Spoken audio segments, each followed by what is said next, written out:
Welcome to the Travel Agent Podcast. I'm your host, Aylin Blanco. I interview successful industry professionals and share my personal journey to becoming a travel agent. The show is for aspiring travel agents and travel professionals at every level. My mission is to uncover the universal keys to thrive in this business. Join me as I take a closer look into the life of a travel agent. Hello, and welcome to the Travel Agent Podcast. Today, we have an amazing guest.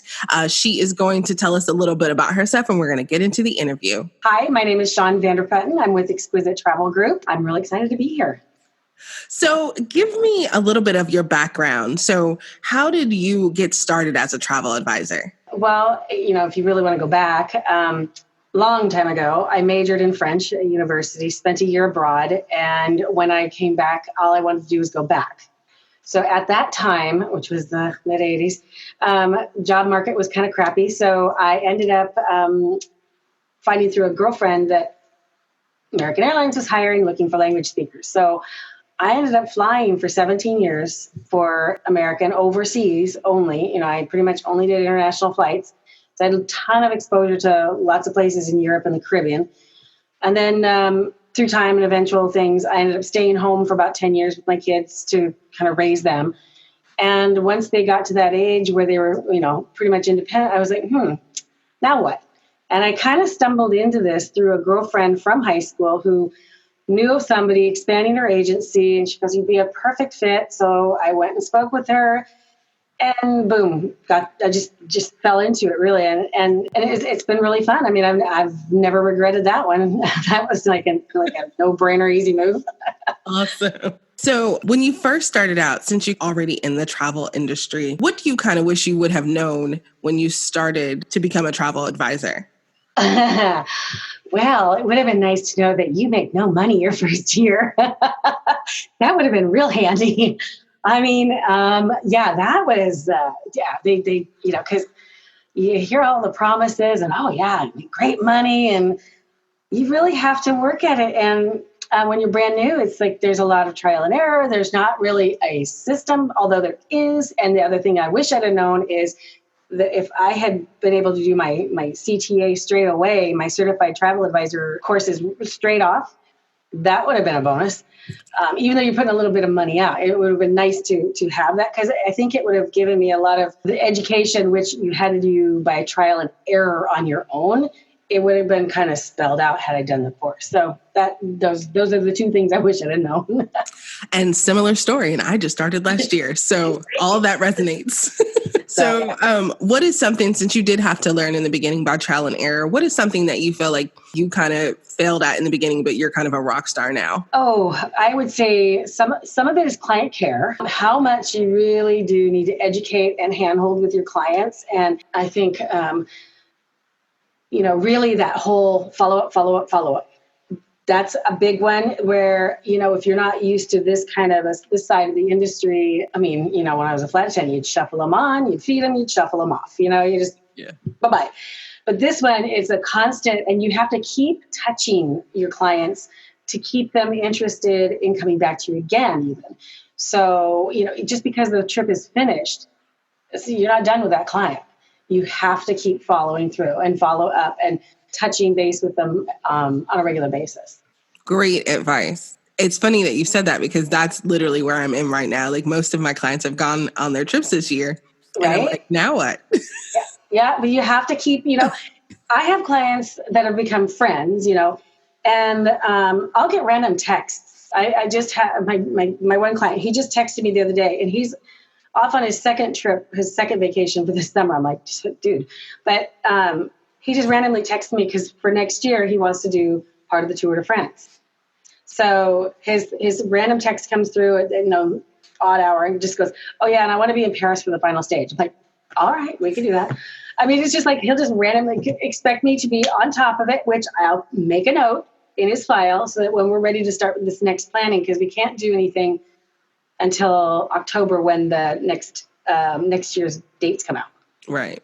So I just make notes and then, okay. And that's awesome. So speaking of making notes, what do you use to stay organized? I rely heavily on my client base. I make a ton of notes in there. I copy and paste emails. I don't know if that's even necessary, but I do that to keep a thread in their file. Should somebody else need to go and have eyes on, say I'm traveling and somebody else is watching my clients for me, I can put all the notes in there and they can see it without having to, get into my email or do anything else. They can see pretty much what's going on with my clients in there. And I try to keep it all in one spot. I don't try to do a whole bunch of things because I know that with me, I would lose track. And so I just have to keep it in one place, and then I keep my calendar up to date all the time too. Nice.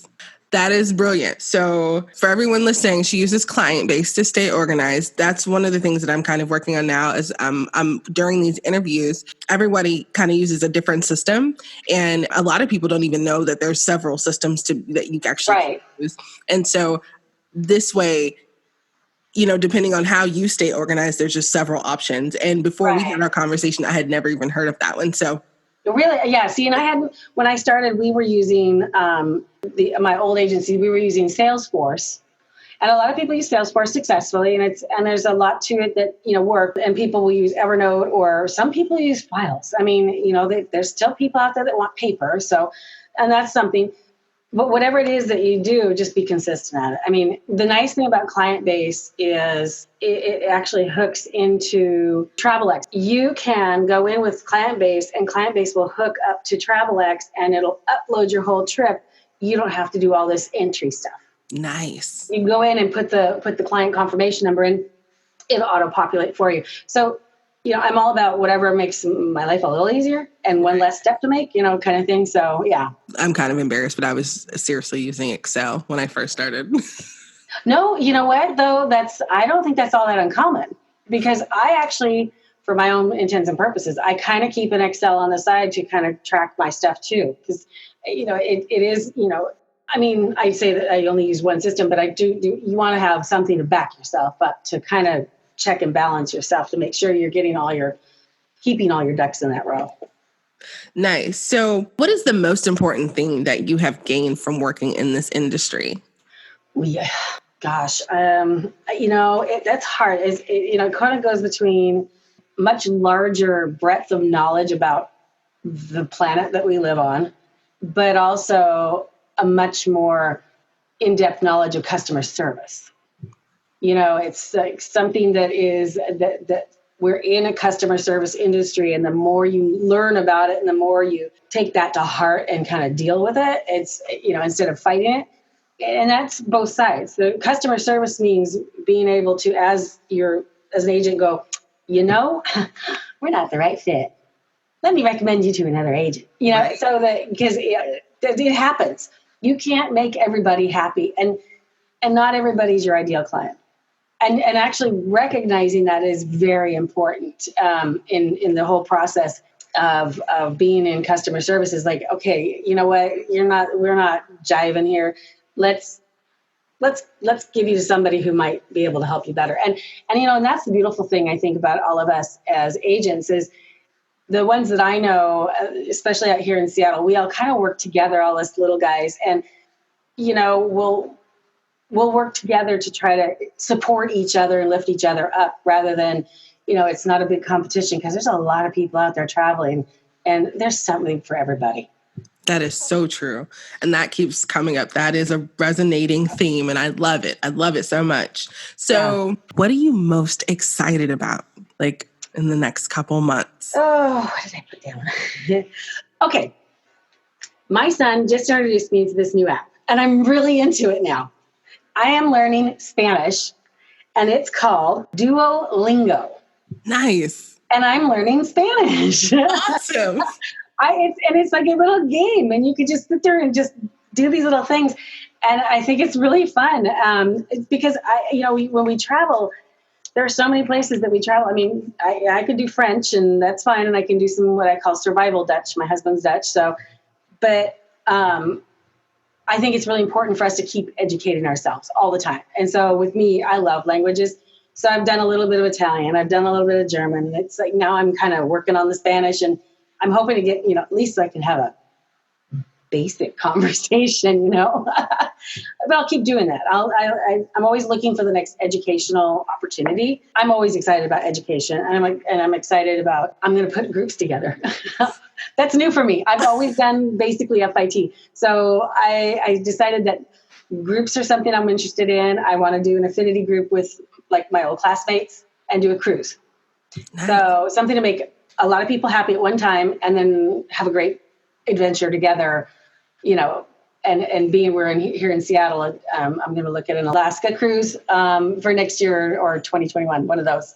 But I'm excited about because I'm like, ooh, something new to learn. Awesome. Groups. So Awesome. So is there anything that I should have asked you that I didn't, that you feel like is really important as a travel advisor? I read all the time, and everybody's always talking about proving ourselves. And I guess, in a way, having to justify your existence in this business, that's something that I think strikes a nerve with us. And everybody's always looking for that perfect answer of why should you use a travel agent? And it's still me. I'm still looking for that too. What is your value, and how do you define your value in a world of online travel agency looky-loos, and how do you compete with Costco, and I think probably one of the toughest things for us in our industry now is people that are, I had a friend recently, actually it's my work wife, Virginia. So she just had a client come at her with a option for Tahiti that she had worked on very hard, and goes, well, can you match the price that Costco's given me for this? And she's like, really? I just did all this work.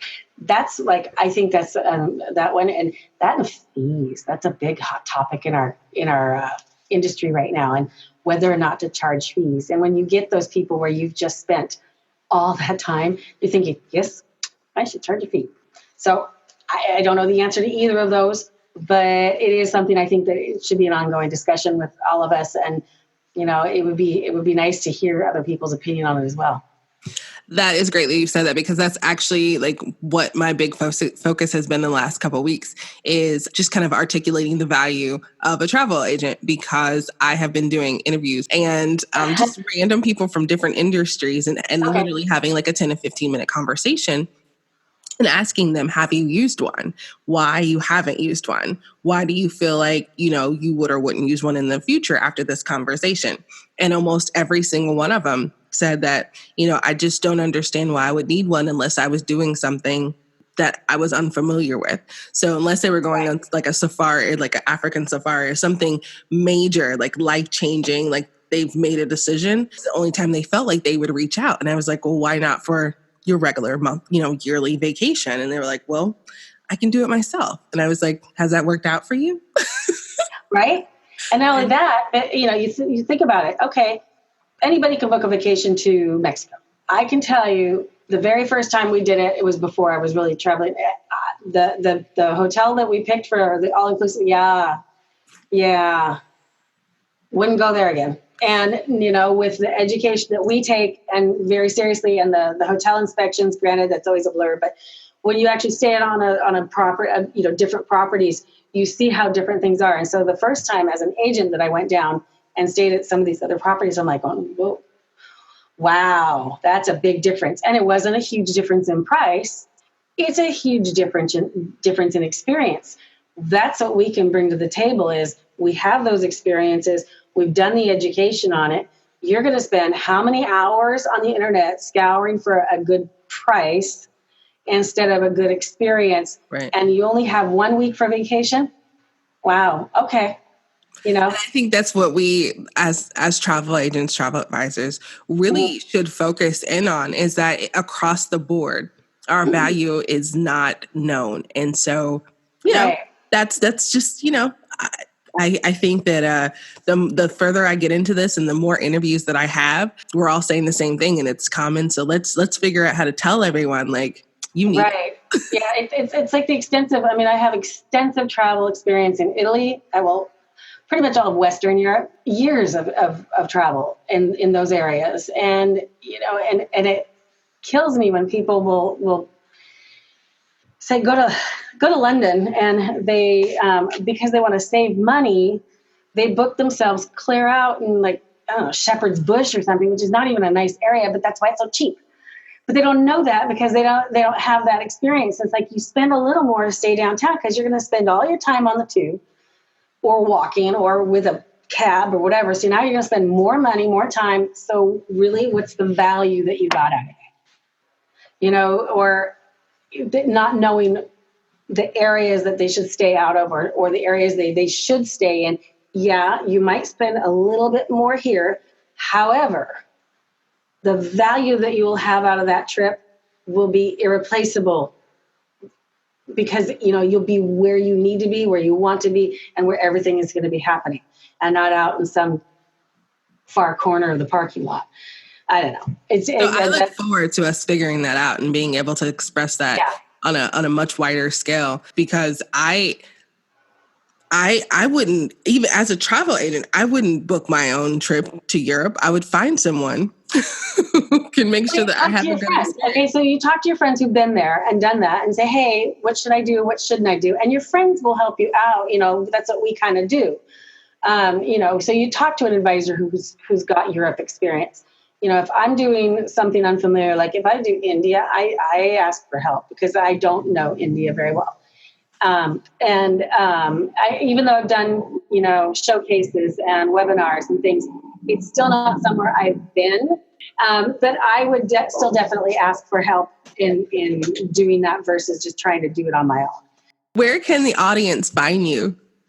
They can find me at my name. It's Shawn my first name is Shawn, SHAWN, and then at exquisitetravelgroup.com. And I think you'll have my number in the blog as well. Mm-hmm. Our official website is Exquisite Travel Group. So you can find us there, and you'll see a little bio profile on me in there. Other than that, we have a Facebook page. So Virginia and I have a Facebook page, Travel Away Adventures with Virginia and Shawn. So you can find us there as well.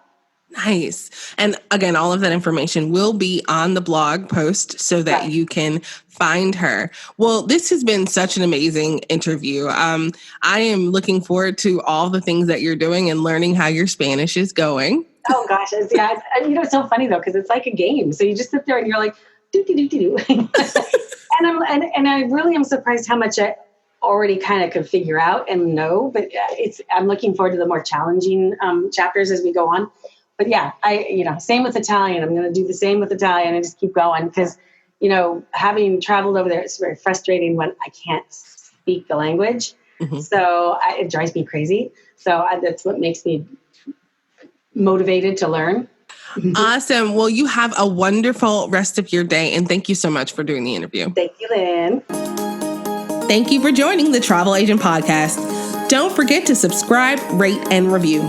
Visit thetravelagentpodcast.com for more information about today's episode and other travel agent resources.